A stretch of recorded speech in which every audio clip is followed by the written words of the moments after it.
When we physicists look in outer space for alien life, we don't look for little green men. We look for type 1, type 2, and type 3 civilizations. A type 1 civilization has harnessed planetary power. They control earthquakes, the weather, volcanoes. They have cities on the ocean. Anything planetary, they control. That's type 1. A type 2 civilization is stellar. They've exhausted the power of a planet, and they get their energy directly from their mother star. They just don't get a suntan on a weekend. They use solar flares. They use the power of the sun itself to energize their huge machines. Eventually, they exhaust the power of a star, and they go galactic. They harness the power of billions of stars within a galaxy. Now, what are we on this scale? We are type 0. We don't even rate on this scale. We get our energy from, not from stars or galaxies, we get our energy from dead plants, oil and coal. Historians will look back and say, holy shit, they were making materials, selling them for corporation profit over and over and over and over again with absolutely no reference to what the planet had and recycling protocols and everything else. They were burning fossil fuels at 1 million times the rate of their actual renewability. They're going to laugh at us, wondering what the hell kind of primitive, dumbass species we actually were, if we even survived to reach that point. From an extraterrestrial perspective, our global civilization is clearly on the edge of failure in the most important task it faces, preserving the lives and well-being of its citizens and the future habitability of the planet.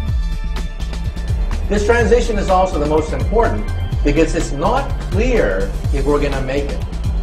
When we look at outer space, we see no evidence of type 1, 2, or 3 anywhere. No evidence whatsoever.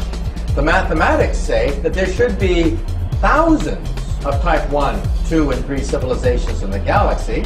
We see no evidence of any whatsoever. And why is that? Because the transition from type 0 to type 1 is the most dangerous of all transitions. We may not make it. I hope everyone out there will understand that either we change or we die.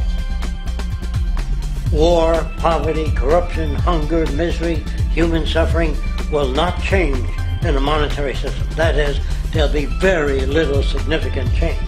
It's going to take the redesign of our culture, our values, and it has to be related to the carrying capacity of the earth, not some human opinion or some politician's notions of the way the world ought to be, or some religious notions of the conduct of human affairs. So again, the generation now alive and our grandchildren are the most important generations ever to walk the surface of the earth. We are the generations that will determine whether we make the transition from type 0 to type 1 or we destroy ourselves because of our arrogance and our weapons. Now, every time I read the newspaper, I see evidence of this historic transition from type 0 to type 1. And I am privileged to be alive in the most important era in the history of the human race, the transition from type 0 to type 1. The old appeals to racial, sexual, and religious chauvinism and to rabid nationalist fervor are beginning not to work.